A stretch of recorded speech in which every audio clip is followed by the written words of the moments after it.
pada video kali ini kami akan membahas. Selamat menyaksikan. Bismillahirrahmanirrahim. Di sini saya akan membahas isi dari abstrak di jurnal ini. Nah, jadi abstrak ini membahas bagaimana ukuran partikel obat mempengaruhi keberhasilan penghantarannya ke dalam tubuh. Nah, untuk obat bisa bekerja secara efektif, partikel obat harus melewati berbagai hambatan seperti masuk ke dalam darah, melewati membran sel dan mencapai jaringan target. Partikel kecil ini lebih mudah masuk ke dalam sel, tetapi juga lebih cepat untuk dibuang oleh tubuh, sehingga kadang kurang efektif dalam jangka panjang. Dan sebaliknya, partikel besar lebih sulit menembus penghalang tubuh seperti membran atau dinding pembuluh. Nah, tapi lebih stabil dan mudah dikontrol pendistribusiannya, karena ada banyak cara pemberian obat, misalnya melewati mulut, paru-paru, kulit, mata, hidung, atau suntikan ke dalam otot. Maka ukuran partikel harus disesuaikan dengan jenis, rute, dan hambatan biologis yang berbeda-beda. Nah, di tinjauan ini menyajikan informasi tentang berbagai ukuran partikel yang telah direkayasa agar dapat menembus area-area spesifik di dalam tubuh seperti saluran pencernaan, paru-paru, kulit, penghalang darah, terus organ seperti ginjal, hati, dan mata. Dan ada juga jaringan tumor dan jaringan otot. Nah, meskipun banyak faktor lain yang juga penting seperti bahan pembuatan penghantar obat dan interaksi antara material obat dengan tubuh. Fokus utama dari tinjauan ini adalah peran penting ukuran partikel dalam meningkatkan kemampuan obat untuk terserap dan bekerja di organ targetnya. Baik, kita masuk ke bagian pendahuluan. Dimulai dari mengubah senyawa kimia menjadi obat yang efektif memerlukan proses yang kompleks gitu ya, terutama pengendalian dari segi sifat fisik kimianya. Nah, salah satunya tentang ukuran partikel gitu, karena zat aktif memang harus melewati gitu penghalang biologis dan mencapai target terapetiknya. Nah, setelah pemberian gitu, obat akan terurai menjadi partikel yang lebih kecil yang memang harus larut gitu untuk diserap, atau memang tetap gitu ukuran kecilnya agar dapat diinternalisasi oleh sel. Nah, ukuran partikel ini gitu bisa mempengaruhi kelarutan, terus stabilitas, kemampuan penetrasi jaringan, dan bioavailabilitasnya. Nah, partikel yang memang lebih kecil gitu memiliki luas permukaan yang spesifiknya lebih besar, sehingga meningkatkan kelarutan dan interaksi dengan membran selnya. Untuk obat yang sukar larut, ukurannya diperkecil gitu melalui teknik seperti penggilingan, mekanisasi, emulsi nano, dan kristalisasi ulang. Penyesuaian ukuran ini gitu penting agar obat dapat menembus berbagai rute fisiologis seperti saluran cerna, paru-paru, kulit, saluran darah otak, ginjal, hati, dan memang jaringan spesifik lainnya gitu seperti mata, hidung, tumor, dan lain. Baik, itu masuk ke bagian kedua, yaitu tentang pengiriman obat di berbagai bagian tubuh. Nah, yang sudah dikatakan di bagian pendahuluan gitu bahwa memang efektivitas suatu obat itu sangat dipengaruhi oleh ukuran partikelnya, karena ukuran juga mempengaruhi bioavailabilitasnya, yaitu jumlah obat yang tersedia gitu secara aktif di sirkulasi sistematiknya. Nah, ada 3 jalur utama nih yang memang dipakai gitu ya untuk penyerapan partikel, terutama di saluran pencernaan. Jalur yang pertama yaitu ada jalur persorpsi, di mana biasanya partikel-partikel yang masuk pada jalur ini itu partikel-partikel yang besar sekitar 5 sampai dengan 110 mikrometer melalui celah fili yang rusak. Biasanya juga mekanisme ini tuh terbatas. Nah, masuk ke jalur yang kedua yaitu jalur transseluler, di mana biasanya ini tuh jalur utama gitu ya bagi partikel-partikel yang kecil atau bagi nanopartikel dengan ukuran kurang dari 200 nanometer dengan menembus sel epitel usus. Jalur yang ketiga yaitu ada paraseluler, di mana melalui sela antar selnya. Nah, ini juga terbatas gitu untuk molekul-molekul yang kecil saja, kurang dari 0,4 nanometer. Nah, partikel-partikel yang lebih kecil gitu emang jauh lebih mudah gitu ya diabsorpsi dan berinteraksi dengan membran sel, namun lebih cepat dieliminasi oleh ginjal atau sistem imun. Sebaliknya, jika partikel besar jauh lebih lama dan bertahan dalam tubuh tapi sulit menembus jaringan. Oleh karena itu gitu ya, ukuran partikel harus disesuaikan dengan jalur masuk dan organ target untuk mencapai efikasi dari suatu obat yang optimal. Saya masuk ke pembahasan tentang pengiriman obat melalui saluran gastrointestinal atau saluran GI. Nah, saluran GI ini merupakan jalur utama gitu ya pemberian obat secara oral, karena memang sifatnya gitu jauh lebih praktis dan nyaman. Namun ada keberhasilan ini gitu dipengaruhi oleh beberapa faktor. Salah satunya lagi-lagi gitu oleh ukuran partikel. Nah, partikel yang berukuran 100 sampai dengan 200 nanometer biasanya memiliki bioavailabilitas yang optimal gitu, karena memang biasanya partikel-partikel yang ukurannya kecil gitu dapat menembus muskus dan memang menghindari degradasi dari enzim mati, dan secara efisien gitu diserap oleh parasitnya. Nah, penyerapan obat melalui saluran ini tuh atau saluran GI ini tuh ada jalurnya gitu, 2 jalur utama, yaitu ada yang pertama transseluler. Nah, transelur ini merupakan jalur yang memang melewati sel, di mana dominannya untuk partikel-partikel yang lebih kecil, kurang dari 200 nanometer dan lipofilik. Nah, jalur ini tuh sangat bergantung gitu ya pada difusi ataupun difusi pasif ataupun transport aktif, terutama untuk molekul-molekul yang memang kurang dari 450 Da. Contohnya ada carvedilol gitu ya, dalam bentuk nanosuspensi sekitar 212 nanometer. Nah, ini tuh menunjukkan adanya peningkatan gitu ya pelaritan dan penyerapan yang signifikan dibandingkan dengan mikrosuspensi yang jauh lebih besar. Sedangkan gitu pada jalur paraseluler gitu atau jalur yang memang antarseluler gitu, ini tuh jalur yang memang jauh lebih terbatas gitu, hanya molekul-molekul kecil dan memang hidrofilik gitu, sekitar kurang dari 0,2 nanometer, karena memang adanya saingan atau perketatan antara tight junctionnya.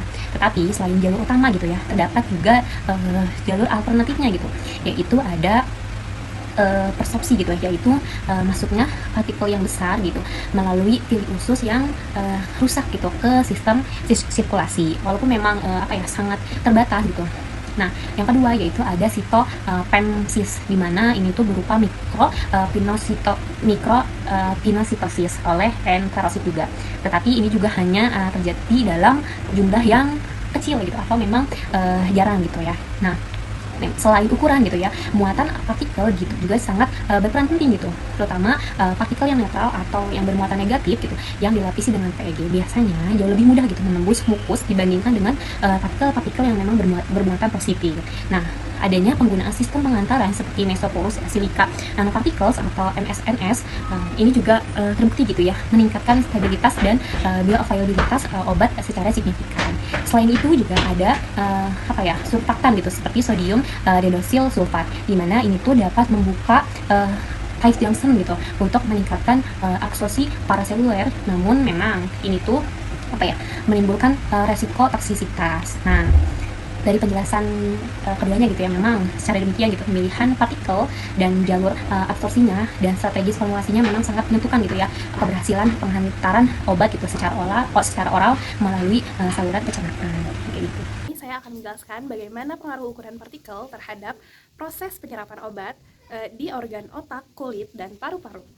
Baik, kita mulai di sini dengan gambar pada saluran pernapasan. Bagaimana mekanisme molekul-molekul obat dapat menyerap di saluran pernapasan. Di sini kita dapat melihat bahwa ada 3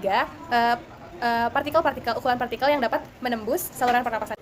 Bagian pertama, yang paling atas adalah partikel yang ukurannya itu lebih dari 1 mikrometer. Nah, partikel akan tertahan pada saluran nafas bagian atas seperti trankea, karena si partikel-partikel ini memiliki ukuran yang lebih besar daripada partikel di bawahnya, sehingga dia hanya dapat sampai ke bronkus saja. Lalu kita move ke bagian kedua, yaitu partikel-partikel yang ukurannya sekitar 0,1 sampai 1. Nah, partikel ini dia dapat masuk lebih dalam ke dalam bronchioles dan alveoli, karena partikel ini mengalami kombinasi difusi dan sedimentasi. Lalu kita beranjak ke partikel yang paling kecil, adalah partikel yang ukurannya kurang dari 0,1 mikrolin. Partikel ini dapat langsung mencapai alveoli hanya melalui difusi, dan bahkan partikel ini dapat langsung memasuki aliran darah. Jadi, untuk target paru-paru bagian dalam atau sistemik, partikel-partikel kecil itu lebih diutamakan dibanding partikel-partikel atau molekul-molekul yang ukurannya lebih besar. Baik, selanjutnya di sini kita akan menjelaskan mengenai mekanisme penyerapan molekul-molekul obat di dalam sel-sel kulit. Di kulit itu terbagi menjadi 3 jalur. Yang pertama itu ada paraseluler, lalu ada transseluler, dan juga ada appendigeal. Nah, untuk jalur paraseluler seperti yang kita lihat di gambar sebelah sini, jalur ini melewati di antara sel-sel kulit, dan jalur ini tuh efektif untuk ukuran partikel yang kurang dari 75 nanometer. Dan mungkin efektivitasnya dapat ditingkatkan dengan memperkecil lagi si ukuran molekulnya, sehingga molekulnya dapat melewati sel-sel yang seperti yang tertera di gambar berikut. Kemudian jalur yang kedua adalah jalur transseluler. Nah, jalur ini si molekul-molekulnya itu memiliki muatan yang lebih bentuk yang lebih kecil, sehingga seperti yang terlihat di gambar, dia langsung lurus ke bawah, langsung menembus ke dalam sel. Tapi jalur ini terjadi cukup jarang karena lebih mungkin jika ada obat yang dibawa oleh carrier basis lipid. Kemudian yang terakhir adalah jalur appendigeal, yaitu melewati vesikel rambut yang dan di sini yang tertera di sini, dan kelenjar ukurannya itu bisa bervariasi antara 122 hingga 860 nanometer. Nah, dengan memahami semua konsep ini, kita bisa tahu bahwa terdapat formulasi-formulasi topikal yang ideal untuk membutuhkan teknologi nanopartikel atau pembawa lipid untuk meningkatkan penetrasi kulit. Lalu gambar terakhir adalah mekanisme penyerapan molekul obat di dalam otak. Di dalam otak, penghantaran obat ke otak atau dikenal dengan tantangan menembus blood-brain barrier itu terjadi karena sel-sel endotel pembuluh darah disatukan oleh tight junction yang membuat sebagian besar obat tidak bisa masuk ke dalam otak, tidak bisa masuk sembarangan ke dalam otak. Nah, untuk mengatasi hal ini terdapat beberapa pendekatan yang digunakan. Yang pertama adalah fokus ultrasound. Fokus ultrasound ini adalah mekanisme penggunaan gelombang ultrasonik untuk membuka celah si tight junctionnya, sehingga celah-celah ini terbuka beberapa nanometer tergantung pada kekuatan tekanan. Nah, selain itu, partikel yang sangat kecil dan memiliki kemampuan peningkatan dengan reseptor tertentu juga dapat masuk melewati proses endositosis. Nah, strategi ini sangat penting untuk mengetahui penghantaran molekul-molekul obat ke otak, terutama dalam pengobatan penyakit otak seperti Alzheimer atau kanker otak. Mungkin cukup sekian untuk pembahasan 2.2, akan dilanjutkan dengan pembahasan 2.3. Baik, selanjutnya saya akan menjelaskan mengenai penghantaran obat yang melalui kulit, di mana pengangkutan molekul yang dapat terjadi melalui kulit ini yang telah disebutkan tadi juga sebelumnya melalui jalur transseluler, paraseluler, dan appendix, seperti follikel rambut, kelenjar keringat, dan kelenjar sebesar. Nah, di mana stratum corneum yang bertindak sebagai penghalang fisik karena filamen keratin dalam matriks Pilagrin yang ditahan oleh corneosit, dan pembungkus lipid corneoplexasi yang mengambil alih membran sel keratinosit. Nah, karena penghalang tersebut itu melintasi struktur lipopilik dan hidropilik gitu, jadi jalur transseluler ini tuh tetap jarang terjadi oleh permeasi obat melalui kulit.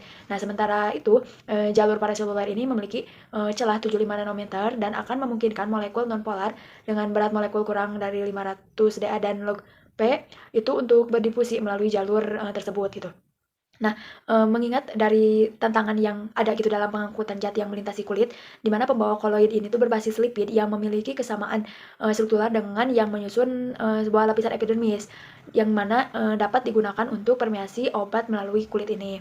Nah, hal itu tuh dapat menempel pada permukaan kulit, kemudian meningkatkan daya rekat dan dapat meningkatkan hidrasi kulit secara bertahap gitu, yang dapat di mana itu tuh dapat menyebabkan struktur kulit terlepas melalui perubahan polaritas, fluidalitas, dan pertukaran lipid dalam domain lipid antar sel. Nah, kemudian bagaimana gitu rute penghantaran obat yang melalui transdermal atau melalui kulit itu, di mana merupakan metode pemberian obatnya secara tropikal yang tidak invasif, di mana obat ini diberikan secara tropikal untuk kemudian berpenetrasi menembus stratum corneum menuju epidermis hingga lapisan dermis dan akhirnya akan tercampur ke pembuluh darah gitu, yang dapat mencapai sirkulasi sistemik. Nah, tentu saja hal ini tuh dapat menghasilkan keuntungan, ada juga kerugiannya. Untuk keuntungannya seperti pencegahan metabolisme lintas pertama, kemudian kemudahan dalam penggunaan secara mandiri, dan kontrol terhadap pelepasan obatnya gitu. Nah, obat yang diberikan melalui rute transdermal ini tuh harus dapat menembus stratum corneum, di mana hal itu tuh sebagai penghalang utama yang dapat menyebabkan kulit itu sulit ditembus oleh zat di luar, di mana permeasi melalui transdermal ini dapat ditingkatkan gitu melalui beberapa mekanisme. Salah satunya itu dengan mengganggu atau mengubah sifat fisik kimia stratum corneumnya, kemudian interaksi dengan intraseluler dalam stratum corneum, serta dengan cara peningkatan penetrasi obat ke dalam lapisan stratum corneumnya itu sendiri. Nah, dalam hal ini tuh terdapat beberapa teknik gitu untuk meningkatkan penetrasi obat yang menembus stratum corneum. Salah satunya dengan menggunakan pembawa vesikel, di mana vesikel ini itu merupakan partikel koloid dalam bentuk bilayer dari molekul amfipilik yang dapat berperan sebagai pembawa obat sehingga dapat membantu meningkatkan penetrasi obat. Nah, si pembawa vesikel ini tuh berbasis lipid yang terdiri dari berbagai jenis. Salah satunya seperti liposom, kemudian ada transferosom, kemudian etosom, myosom, dan pitosom. Nah, selain tadi melalui kulit, ya, nah ada juga penghantaran obat yang melalui otak, di mana penghantaran obat ke otak ini tuh merupakan tantangan dalam penyakit salah satunya neurologis, karena di dalamnya itu ada blood-brain barrier atau BBB yang merupakan muka antara darah atau luminal dan otak abluminal. Yang dengan BBB itu terdapat regulasi ketat gitu pergerakan ion, molekul, dan sel oleh pembuluh darah yang memvaskularisasi sistem saraf pusatnya. Nah, untuk fungsi neuronalnya. Nah, sel-sel endotel disatukan oleh sambungan ketat yang membatasi penyerapan paraseluler. Kemudian pendekatan untuk meningkatkan kebocoran BBB ini tuh Tujuannya salah satunya untuk penghantaran obat, di mana peningkatan penyerapan nanopartikel melalui BBB dapat diinduksi oleh ultrasound yang terfokus atau FUS, di mana FUS ini tuh dapat menginduksi kapitasi inersia atau stabil dengan gelembung mikro yang memberikan gaya mekanis pada dinding kapiler, di mana hal itu dapat menyebabkan pembukaan sementara blood-brain tadi melalui pelebaran sambungan, di mana fluiditas membran BBB juga dapat ditingkatkan dengan peningkatan tekanan osmotik dari intraselulernya. Nah, misalnya dalam depolimerisasi sitoskeleton atau mikrofilament dan mikrotubulus akibat lesi BBB ekstraseluler itu dapat menyebabkan adanya peningkatan produksi nanopartikel protein intraseluler seperti aktin dan alfa atau beta tubulin. Nah, nanopartikel tersebut itu dapat membawa muatan negatif itu yang akan hal tersebut akan menyerap kation sitoplasma sehingga dapat mendorong masuknya kation ekstraseluler terutama Na beta, yang mana akumulasi kation itu dapat menyebabkan gradien muatan yang menyebabkan masuknya ion negatif dan akhirnya hiperosmolaritas intraseluler. Nah, ketegangan luar dari potensi osmotik intraseluler ini meningkatkan fluiditas membran dan dapat mendorong masuknya obat non-selektif. Nah, kemudian dengan masuknya larutan hipertonik gitu arabinosa atau manitol ke dalam arteri korotis, thick junction dapat diperlebar itu untuk penyusutan sel endotelnya, dilatasi vaskular yang terkait dengan pembuangan air dari otak, kemudian modulasi keadaan kontraktil sitoskeleton endotel dan protein junctionalnya itu oleh peningkatan kalsium intraseluler. Nah, meskipun tadi tingkat transitos rendah gitu yang membatasi penyerapan transeluler yang dimediasi partikel, nanopartikel itu dari penelitian itu telah terbukti itu dapat menembus BBB secara transeluler melalui pendekatan absorptif atau yang dimediasi reseptor ligan pada nanopartikel yang mengikat target seperti kemudian laktoperin atau transferin atau peptida. Kemudian contohnya ada carbamazepin yang dimana untuk mengobati epilepsi yang dimuat dalam nanopartikel metoxipoli. Itu juga dapat menunjukkan juga akumulasi tertinggi di otak untuk partikel yang berukuran 60 nanometer dibandingkan dengan partikel berukuran 10 dan 120 nanometer. Saya Naila Ega Sifana dengan NIM 12270200043 akan menjelaskan mengenai bioavailabilitas obat dalam konteks kanker, penyebaran obat pada hati dan juga ginjal. Dalam konteks terapi kanker, tidak hanya merujuk pada seberapa banyak obat yang tersedia dalam sirkulasi sistemik, tetapi juga mengacu pada seberapa efektif obat mencapai dan masuk ke jaringan tumor. Tumor padat umumnya memiliki karakteristik struktural yang unik, seperti pertumbuhan vaskular yang cepat dan permeabilitas tinggi, namun drainase limfatiknya yang buruk. Hal ini memungkinkan terjadinya fenomena enhanced permeability and retention atau EPR, di mana nanopartikel dengan ukuran 60-200 nm dapat masuk dan terakumulasi di jaringan tumor secara pasif, karena sel kanker sering menunjukkan lingkungan mikro yang asam. pH-nya sekitar 6,8. Nah, sistem penghantaran obat berbasis nanopartikel itu sensitif terhadap pH, seperti misel yang dikembangkan untuk merespon perubahan pH dan melepaskan obat hanya saat mencapai lingkungan tumor. Selain itu, modifikasi permukaan nanopartikel seperti PEGylation mencegah pengenalan oleh sistem retikuloendotelial atau RES, sehingga memperpanjang waktu sirkulasi dan meningkatkan kemungkinan partikel tersebut mencapai ke sel tumor.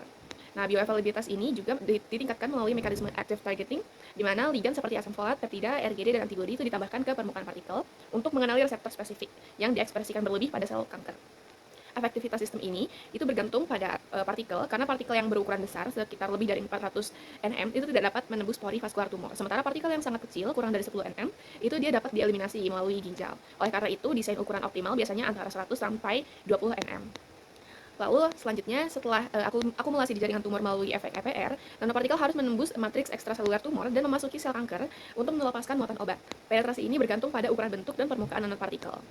Nanopartikel dapat berukuran sekitar 100 nanometer seperti yang sudah dijelaskan, yang menunjukkan kemampuan terbaik untuk menghindari fagositosis awal dan menembus jaringan tumor secara efisien.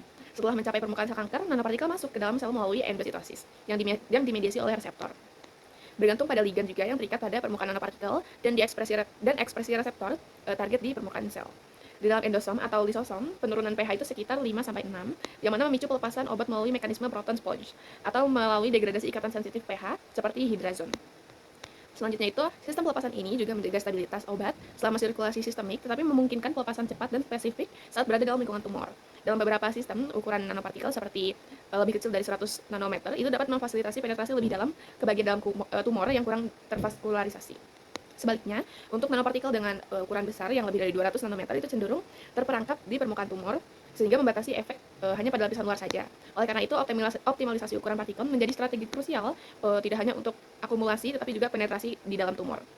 Desain sistem penghantaran modern itu juga ada yang menggabungkan fitur-fitur seperti dual ligand targeting dan juga pelepasan berbasis pH untuk mengatasi heterogenitas tumor dan resistensi obat.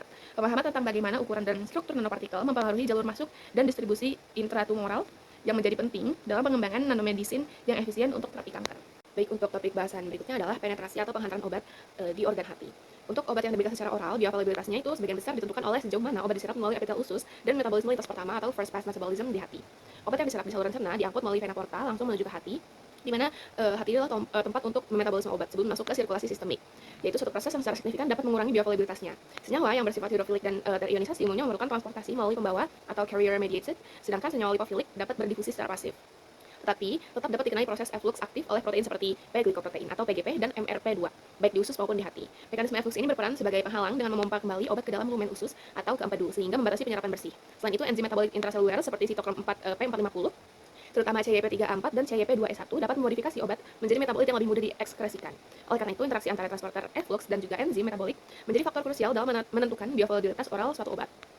Kemudian, perubahan ekspresi enzim ini, misalnya karena polimorfisme genetik atau juga penggunaan obat bersamaan, dapat semakin mempengaruhi farmakokinetika obat. Pada penyakit hati, aliran darah yang menurun dan terjadi pintasan atau shunting. Nah, kemudian untuk hati itu memiliki struktur unik yang berfungsi ganda sebagai pusat metabolisme dan sistem filtrasi. Kemudian menerima suplai darah ganda dari vena porta dan arteri hepatika. Obat yang masuk ke hati ini harus melewati endotel sinusoid hepatik yang memiliki pori-pori atau penetrasi dengan diameter sekitar 100-150 nanometer. Penetrasi ini memungkinkan partikel kecil dan nanopartikel menembus ke ruang DC dan selanjutnya mencapai hepatosit. Partikel yang lebih besar, itu lebih dari 200 nanometer, umumnya akan dibersihkan oleh sistem retikuloendotelial atau RES pada bagian hati, terutama oleh sel Kupfer dan sel endotel sinusoidal hati atau LSECS, yang dapat membatasi aksesnya ke jaringan parenkim. Untuk meningkatkan penghantaran tersebut, nanopartikel itu di dalam terapi yang memiliki target ke hati seringkali direkayasa agar memiliki ukuran optimal, dan ukuran optimal itu sekitar 50 sampai 150 nanometer, yang mana memungkinkan penargetan pasif dengan memanfaatkan struktur vaskular hati yang khas. Modifikasi permukaan seperti PEGylation itu dapat meningkatkan farmakokinetika dengan mencegah pengikatan protein plasma dan pengenalan oleh RES, sehingga memperpanjang waktu sirkulasi dan meningkatkan penetrasi jaringan. Kemudian ada juga liposom tiruan atau stealth liposome atau liposome. Kemudian ada juga liposom tiruan atau stealth liposome, yang mana kemudian ada liposom tiruan atau stealth liposomes dan nanopartikel polimerik, itu adalah contoh yang sering digunakan pada strategi tersebut. Muatan listrik nanopartikel juga mempengaruhi penyerapan. Partikel yang bermuatan tinggi cenderung cepat dieliminasi, sedangkan partikel yang memiliki muatan netral atau ringan itu lebih mudah mencapai jaringan. Oleh karena itu, karakteristik biofisik agen terapi termasuk ukuran dan sifat permukaannya sangat penting dalam menentukan jalur dan efisiensi masuknya suatu obat ke dalam hati. Lalu permeabilitas yang bergantung pada ukuran ini juga menjadi dasar bagi banyak penghantaran obat berbasis nanomedicine ke hati. Ginjal sebagai organ utama penyaring darah dan ekskresi limbah memiliki peran vital dalam menentukan seberapa cepat dan efisien suatu senyawa dieliminasi dari tubuh. Untuk obat atau nanopartikel yang diberikan secara sistemik, bioavailabilitasnya juga tergantung pada apakah senyawa tersebut dapat melewati memban filtrasi glomerulus atau GFM dan kemudian diekskresikan melalui urin. Glomerulus tersusun dari beberapa lapisan yang menyaring berdasarkan ukuran dan muatan. Endotelium dengan pori sebesar 70-90 nm, membran basal glomerulus atau GBM dengan pori 2-8 nanometer, dan podosit dengan celah 4-11 nanometer. Karena itu nanopartikel atau senyawa dengan ukuran hidrodinamik atau HD lebih dari 6 nanomikrometer akan sulit melewati GFM dan lebih mungkin terakumulasi di organ retikuloendotelial seperti hati. Sedangkan partikel kurang dari 6 nanometer berpotensi untuk dikeluarkan melalui urin. Efisiensi eliminasi meningkat drastis seiring dengan menurunnya ukuran partikel. Misalnya kuantum dot dengan HD 4,36 nanometer memiliki efisiensi ekskresi lebih tinggi dibandingkan dengan HD 5,52 nanometer. Selain ukuran, muatan partikel juga mempengaruhi bioavailabilitas, seperti partikel yang bermuatan positif akan lebih mudah melewati GFM karena interaksi elektrostatik dengan struktur bermuatan negatif dalam membran. Kemudian interaksi antar ukuran, muatan, dan lapisan struktural ginjal membuat ginjal menjadi penyaring selektif yang sangat kompleks. Dengan demikian, bioavailabilitas sistemik tidak hanya ditentukan oleh absorpsi awal, tetapi juga oleh efisiensi ekskresi ginjal terhadap molekul aktif yang beredar dalam tubuh. Masuknya obat atau nanopartikel ke ginjal sangat bergantung pada struktur glomerulus dan mekanisme transport di sepanjang nefron. Baik, di sini saya akan menjelaskan mengenai poin 2.7 dan 2.8 yang ada pada jurnal. Pada poin 2.7 dijelaskan mengenai pemberian obat secara intramuskuler atau lewat otot. Contohnya pemberian vaksin, pemberian antibiotik, dan injeksi hormon seperti testosteron dan estrogen. Tujuan dari metode ini adalah menentukan ukuran partikel optimal agar obat, misalnya vaksin, mudah diserap sel imun dan menghasilkan respon kekebalan yang efektif. Hal ini dikarenakan otot punya banyak pembuluh darah, jadi obat bisa cepat masuk ke aliran darah. Metode ini bagus untuk obat yang memiliki beberapa kriteria. Di antaranya, 1, tidak cocok disuntikan ke bawah kulit karena bisa mengakibatkan perih. Lalu yang kedua, butuh kerja cepat tapi tidak secepat lewat infus. Dan yang ketiga, seperti vaksin mRNA, seperti vaksin COVID-19 yang menggunakan lipid nanopartikel atau lipid lemak kecil yang berukuran 20-200 nanometer. Ukuran ini pas karena cukup besar untuk menarik perhatian sel imun, tapi cukup kecil untuk ditelan oleh sel-sel imun seperti makrofag dan sel dendritik. Ukuran 75-95 nanometer adalah yang paling optimal, karena partikelnya berukuran kecil dan masuk ke dalam sel lewat jalur khusus endositosis, lalu melepaskan isi vaksin, misalnya mRNA, supaya dapat mulai bekerja. Partikel yang lebih besar, yang berukuran sekitar 500 sampai 5000 nanometer, akan ditelan lewat proses fagositosis. Tapi hal ini tidak efisien untuk vaksin mRNA karena prosesnya berbeda. Lalu selanjutnya pada poin 2.8 menjelaskan mengenai pemberian obat lewat mata, hidung, dan telinga.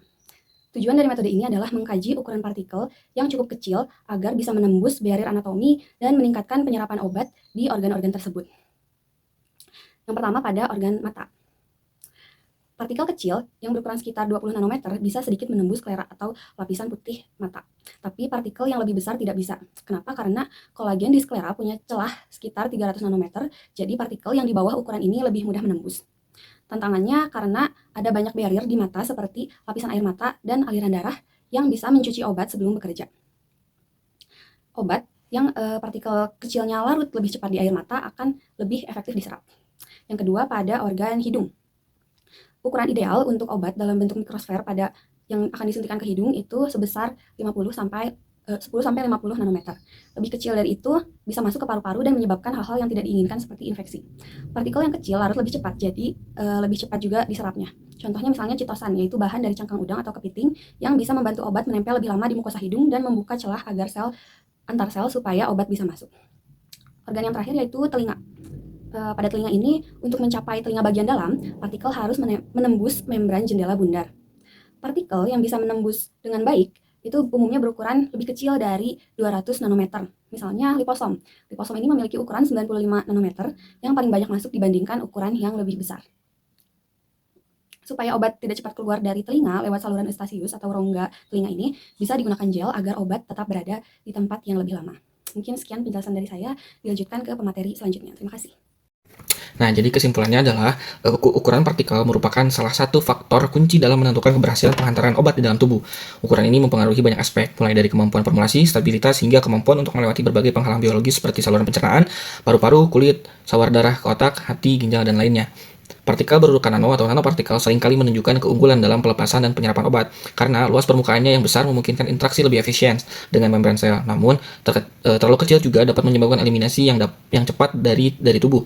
Sedangkan partikel yang terlalu besar sulit untuk melewati penghalang biologis. Nah, dari pembahasan tersebut memberikan gambaran yang komprehensif mengenai tentang ukuran partikel yang ideal untuk berbagai rute administrasi, termasuk oral, inhalasi, topikal, intramuskular, hingga intranasal dan intraokular. Meskipun keberhasilan penghantaran obat ini tidak hanya ditentukan oleh ukuran partikel, tetapi juga oleh sifat material pembawa dan interaksi bionano, pemahaman yang mendalam tentang ukuran partikel dapat sangat meningkatkan efektivitas formula dan pengiriman obat. Oleh karena itu, penentuan dan pelaporan ukuran partikel secara akurat sangat penting dalam pengembangan sistem penghantaran obat yang optimal untuk berbagai target organ di dalam tubuh. Demikian penjelasan dari kami. Terima kasih banyak telah menyaksikan. Wassalamualaikum warahmatullahi wabarakatuh.